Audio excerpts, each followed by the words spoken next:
Ladies and gentlemen, boys and girls, appliers and criers, welcome to Clarifying Catholicism. You're watching part 4 of my series, Vatican II's Theology of Other Religions, Discontinuity or Reform. Most of this information is drawn from my master's thesis, which you can find in the description. To see the rest of the videos in this series, check the playlist below. Without further ado, on to the show.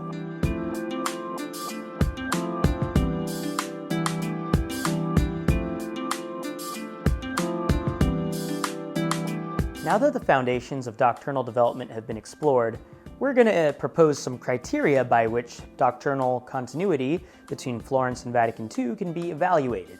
These 7 criteria primarily draw from Cardinal Newman, Gavin DaCosta, Piet Franson, and Francis Sullivan. They include the source of the magisterial statement, the type of the statement, the intention of the statement, the assumptions in the statement, the scope of the statement, the reception of the statement, and the relation the statement has to contemporary statements. Let's begin with the source of the statement. Who is issuing the statement?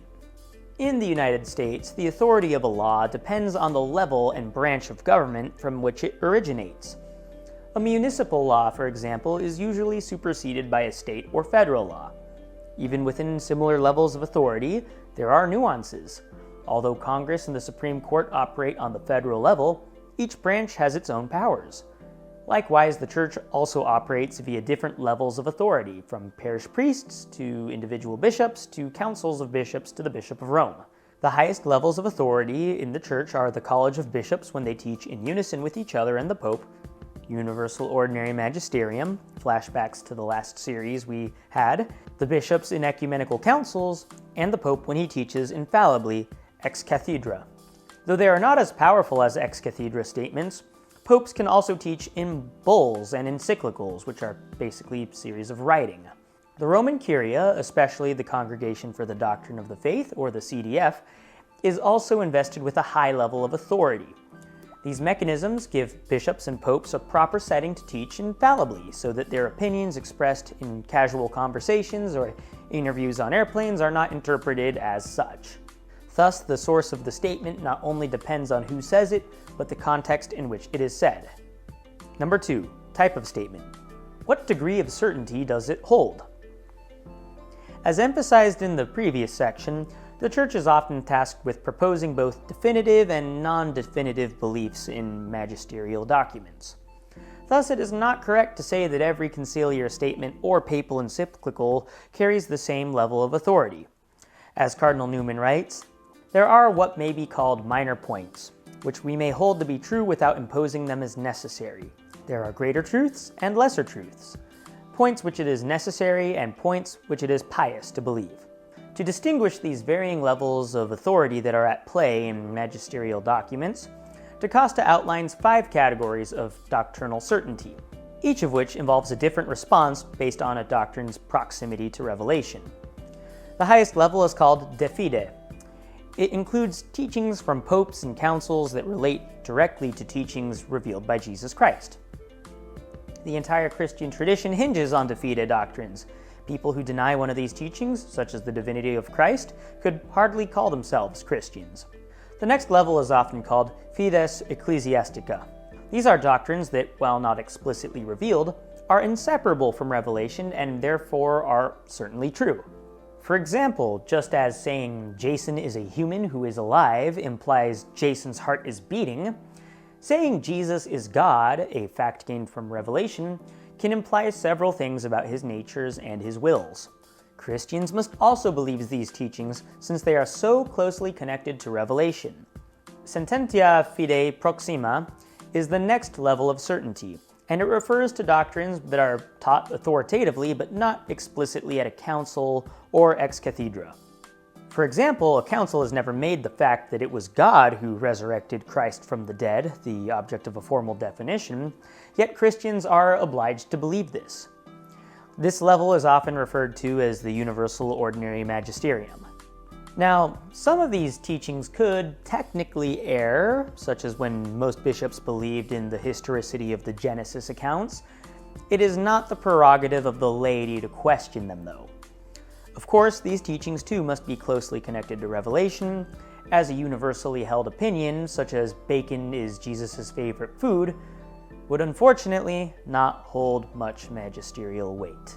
Whereas the levels of certainty in the preceding paragraph all demand total, irrevocable assent from the faithful, according to most theologians, the remaining two levels do not.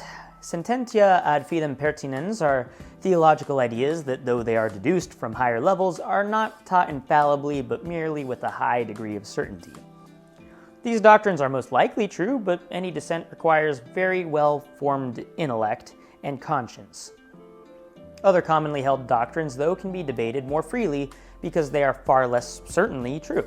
These are called sententia probabilis, or teachings that are likely but not certainly true.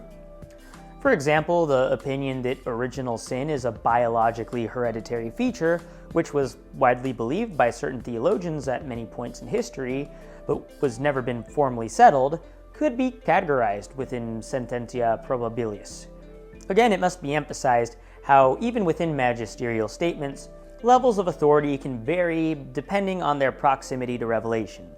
So one must carefully analyze each proposition before making conclusions about its infallibility.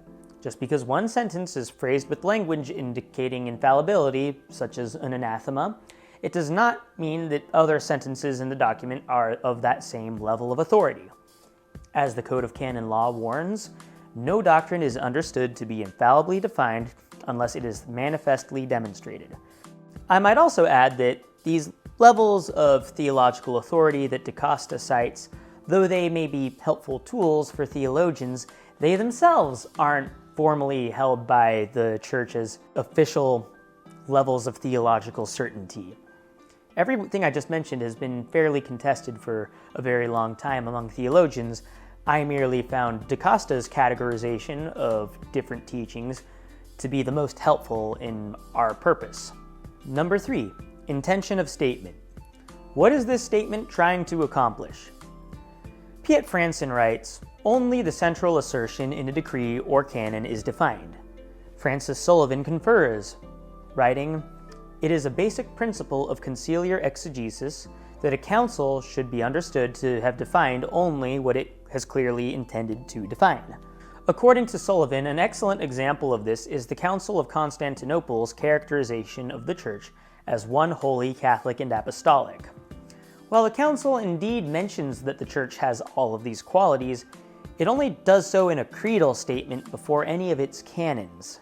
It's mentioned in Canon 7, "These we receive when they hand in statements and anathematize every heresy which is not of the same mind as the Holy Catholic and Apostolic Church of God," is merely a descriptor of the Church, not an intended object of an anathematic definition. Elevating this descriptor to a higher level of infallibility would be akin to interpreting the sentence, "The most illustrious king declares that all stores are closed on Sundays," as infallibly declaring that the king is indeed illustrious. The intention of conciliar documents will be crucial in this series' treatment of Florence and Vatican II. Number 4, assumptions in statement. What changeable and unchangeable assumptions are made in the statement? A proper evaluation of doctrinal development requires recognizing epistemological and historical assumptions from the time that could have impacted how the doctrine was expressed or applied. For example, Platonic philosophy, which was dominant throughout the first 1,000 years of Christianity, asserted the dominance of the spiritual over the material. Thus, it was not uncommon for theologians to recognize that the Eucharist is a spiritual reality, but not a physical one. As in, nothing about the bread physically changes, it's just a spiritual change.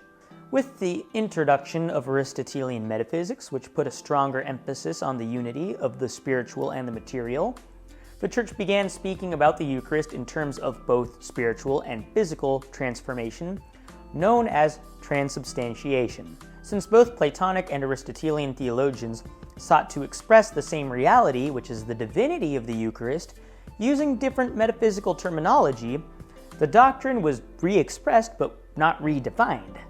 Not only can epistemological assumptions change, but so can historical ones. For example, if a medieval Christian empire was threatened by a warmongering people, the Church, as a religious and temporal defender of its empire, might feel obligated to formally condemn this religion on the grounds of its violent and fanatic nature. However, if future generations became peaceful and tolerant, the Church's condemnation of it would no longer be adequate, since the grounds that justified this condemnation would have been nullified. Thus, every magisterial statement must be read not according to how its intended objects are understood today, rather how the Church understood its objects at the time. Number 5. Scope of statement. To whom is this statement addressed to? Not all magisterial statements apply to the same group of people. Other than the universal Church, they can address specific regions, demographics, religious orders, and even individuals. According to St. Augustine, the diversity in doctrinal scope has scriptural roots.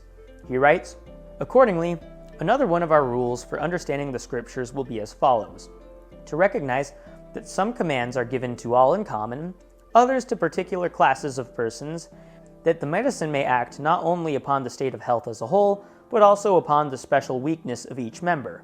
Documents concerned with Christian unity, for example, often address the denomination with whom Rome seeks to restore relations with. Conversely, some magisterial statements claim to address the broader world beyond the Church. While Gaudium et Spes was addressed to the whole world, Optatum Totus, a decree from the same Vatican Council, was addressed to seminary and rectors. Applying the decree's emphasis on scriptural study to public schools would be a misapplication, since this teaching was never intended to apply to secular educational institutions. Thus, not every magisterial statement is addressed to the same audience, so they should not be necessarily applied to every person.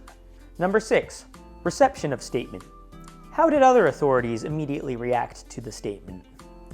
Cardinal Newman observes that an important part of identifying properly developed church teaching is its staying power, which theologians like Yves Congar describe as reception. For example, Pope Honorius' acceptance of Monophysitism in the 7th century was almost immediately condemned after his death. A more complex example of reception is the Church's stance on usury, which John T. Noonan extensively treats in his chapter in Change in Official Catholic Moral Teachings. Noonan describes how Pope Pius V's Cum Onus and In Eam, as well as Sixtus V's De Stabilis Avaritia, condemned the practice of usury. However, as Europe's economy started failing because of these decrees, several cardinals and theologians circumvented the document by declaring parts of the decrees as coming from opinionated rather than revelatory origin. While the 3 documents that condemned usury were never explicitly repealed, their effectiveness was pretty much nullified. However, it is notable how these doctrinal amendments were fostered by ecclesial authorities, not by the faithful themselves. This demonstrates how, although the faithful can encourage ecclesial authorities to investigate theological issues, as several bankers did with usury, reception is not contingent on the laity's democratic acceptance of an idea. Rather, it depends on how ecclesial authorities respond to it, especially in the short term. Number 7. Finally, a magisterial statement should not be read in isolation. Rather, it should be read in the context of statements that preceded it, since it fits into a nexus of other ideas. It should never be interpreted in a vacuum. Similar to secular laws, theological laws often modify each other. Analyzing the source, type, intention, assumption, scope, reception, and interrelation of magisterial statements can help to distinguish their abiding principles from their changeable expressions and applications. These criteria can also be used to evaluate whether 2 seemingly incompatible magisterial statements are discontinuous with each other, which is precisely what we will do with Cantate Domino from the Council of Florence and Lumen Gentium from the Second Vatican Council. If at least one of these documents comes from a non-authoritative source, then there is no discontinuity, since a non-authoritative authority cannot issue infallible statements. If at least one of the documents is at or below the level of sententia ad fidem pertinens, universal ordinary magisterium, then there is no discontinuity, since theological opinions are allowed to change over time. If the documents do not intend to comment on the same issue, then there is no discontinuity, since magisterial documents can only speak authoritatively on matters they intend to address. If the documents do not share the same epistemological and historical assumptions, there is no discontinuity, since doctrinal expressions and applications can change to accommodate a changing world. If their scopes are different, there is no discontinuity, since they would address 2 different groups of people. If at least one of the documents was not received by the Church, then there is no discontinuity, since a lack of reception severely modifies a document's authority. Finally, if one of these documents contradicts doctrines that have already been well accepted at the time, then there is further support for the notion of no discontinuity. Even though just one of these criteria can dispel the accusation of discontinuity, the rest of these episodes will assess Cantate Domino and Lumen Gentium based on all 7 of them to build a more robust case for or against the latter's discontinuity. Until then, have a great day and God bless you.